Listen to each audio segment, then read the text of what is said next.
ప్రస్తుతం తెలంగాణ ఎమ్మెల్యేల ఫిరాయింపుపై సుప్రీం కీలక తీర్పును వెలువరిస్తూ ఉంది. దీనికి సంబంధించి మనం అప్డేట్ చూస్తున్నాం. 3 నెలల్లో స్పీకర్ నిర్ణయం తీసుకోవాలి అని సుప్రీంకోర్టు ఆదేశించింది. ఏళ్ల తరబడి ఫిరాయింపు పిటిషన్స్ పెండింగ్లో ఉంచడం ఎట్టి పరిస్థితుల్లో సరికాదని కూడా వ్యాఖ్యానించింది. న్యాయస్థానమే వేటు వేయాలన్న పిటిషనర్స్ విజ్ఞప్తిని తిరస్కరించింది సుప్రీంకోర్టు. సో ప్రస్తుతం మనకు అందుబాటులో ఉన్నారు తెలంగాణ హైకోర్టు మాజీ అడిషనల్ అడ్వకేట్ జనరల్ రామచంద్రరావు గారు. నమస్కారం అండి రామచంద్రరావు గారు.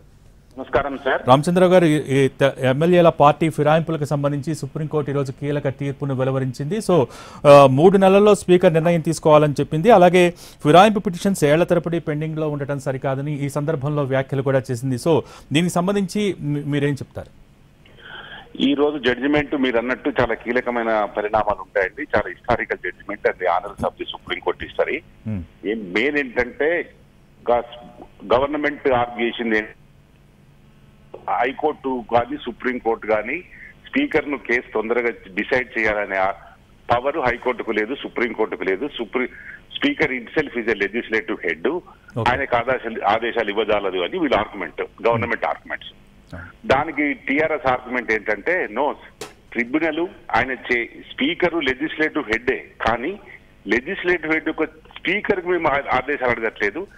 స్పీకర్ అనేవారు ట్రిబ్యునల్ కు chairman. Tribunal is always under the jurisdiction of the high court and సుప్రీంకోర్టుకు. కాబట్టి ఈ ట్రిబ్యునల్ కు హెడెడ్ బై స్పీకర్ కు డైరెక్షన్లు ఇవ్వచ్చు, మీకు పవర్స్ ఉన్నాయి, హైకోర్టు పవర్ ఉంది, సుప్రీంకోర్టు పవర్ ఉందంటే ఆ ఆర్గ్యుమెంట్ మొత్తం ఆమోదించారు.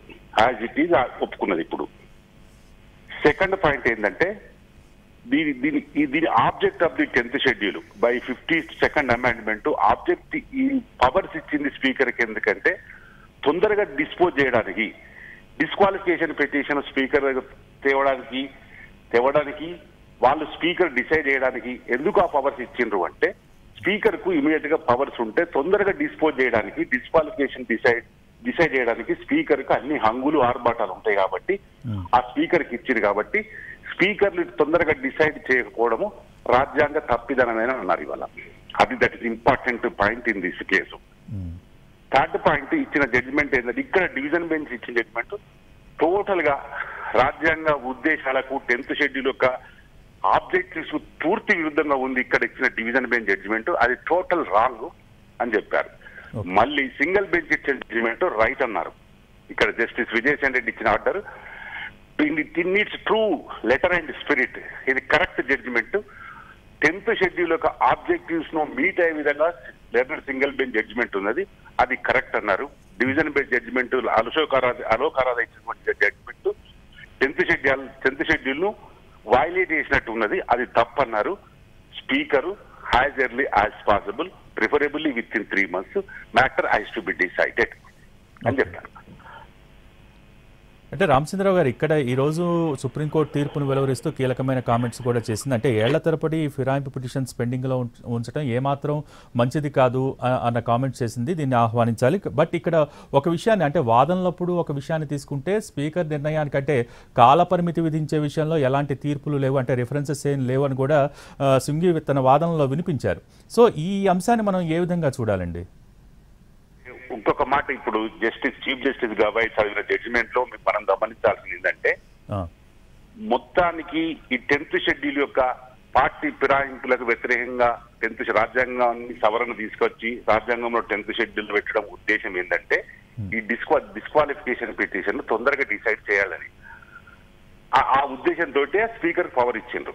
ఇవాళ డైరెక్షన్ కూడా ఏమి ఇచ్చిండ్రు, పార్లమెంట్ కూడా రీకన్సిడర్ చేయమన్నారు. ఈ స్పీకర్స్ కు ఇట్లాంటి ఇప్పుడు 1989లో 10th షెడ్యూల్ వచ్చినప్పుడు స్పీకర్స్ మీద హై ఎక్స్పెక్టేషన్స్ ఉండే.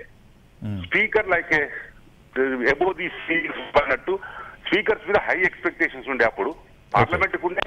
కిహోటో హాల్ అని జడ్జిమెంట్ డిసైడ్ చేసినప్పుడు సుప్రీంకోర్టు జడ్జిలకు కూడా స్పీకర్స్ మీద అంత హై ఎక్స్పెక్టేషన్స్ ఉండే.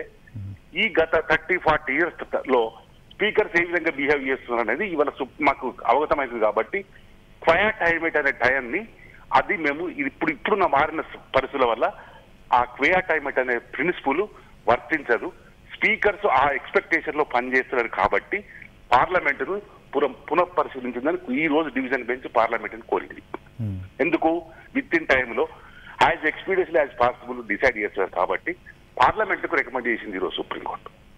టు కన్సిడర్ అంటే to take away the power, speaker నుంచి పవర్ తీసేసి ఒక ఏది మెగాచంద్ర కేశవ్ మెగా వల్ల అప్పుడు జస్టిస్ నారిమన్ కూడా అదే చెప్పిండు, ఈ స్పీకర్స్ కి పవర్ వస్తే ఎందుకు స్పీకర్స్ కి పవర్ ఉండడం వల్ల అనుమానాలు వస్తున్నాయంటే మెజారిటీ పార్టీ ఎన్నుకున్న వాళ్ళే స్పీకర్లు ఉంటున్నారు, స్పీకర్లు మెజారిటీ పార్టీ లీడర్ గీత దాటలేరు, కాబట్టి స్పీకర్స్ కు పవర్ ఉంచడం కరెక్ట్ కాదు అని కేశవ్ మెగాచంద్ర జస్టిస్ నారిమన్ చెప్పిండు.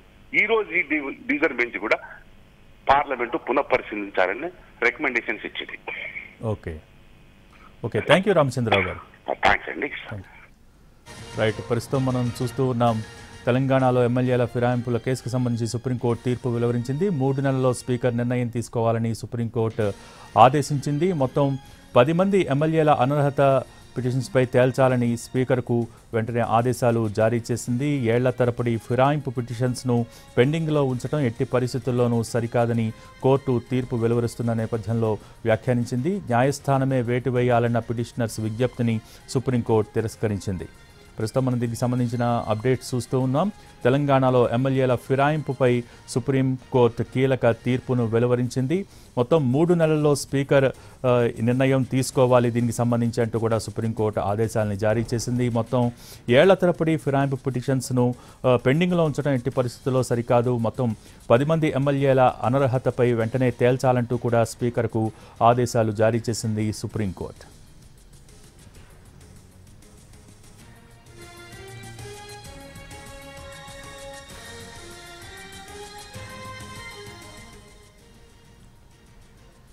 తెలంగాణలో ఎమ్మెల్యేల ఫిరాయింపులకు సంబంధించి ఫిరాయింపు పిటిషన్స్కి సంబంధించి సుప్రీంకోర్టు కీలక తీర్పును వెలువరించింది. మొత్తం రాబోయే 3 నెలల్లో స్పీకర్ ఒక నిర్ణయం తీసుకోవాలి దీనికి సంబంధించి అని కూడా సుప్రీంకోర్టు ఆదేశాలు జారీ చేసింది. మొత్తం 10 మంది ఎమ్మెల్యేల అనర్హతపై వెంటనే తేల్చాలంటూ కూడా 3 నెలల్లో తేల్చాలని స్పీకర్కు ఆదేశాలు జారీ చేసింది. ఏళ్ల తరబడి ఫిరాయింపు పిటిషన్లను పెండింగ్లో ఉంచడం ఎట్టి పరిస్థితుల్లో సరికాదని కూడా కోర్టు ఈ సందర్భంగా వ్యాఖ్యానించింది. పార్టీలో గెలిచిన మొత్తం 10 మంది ఎమ్మెల్యేలు కాంగ్రెస్ పార్టీలో చేరారని వాళ్లను అనర్హులుగా ప్రకటించాలంటూ సుప్రీంకోర్టును ఆశ్రయించింది బీఆర్ఎస్. సో మొత్తం పార్టీ మారిన వారిలో దానం నాగేందర్, కడియం శ్రీహరి, తెల్ల వెంకట్రావు, పోచారం శ్రీనివాసరెడ్డి, బండ్ల కృష్ణమోహన్ రెడ్డి, కాల యాదయ్య, అలాగే ప్రకాష్ గౌడ్, అరికపూడి గాంధీ, గూడెం మహిపాల్ రెడ్డి, సంజయ్ కుమార్ ఉన్నారు.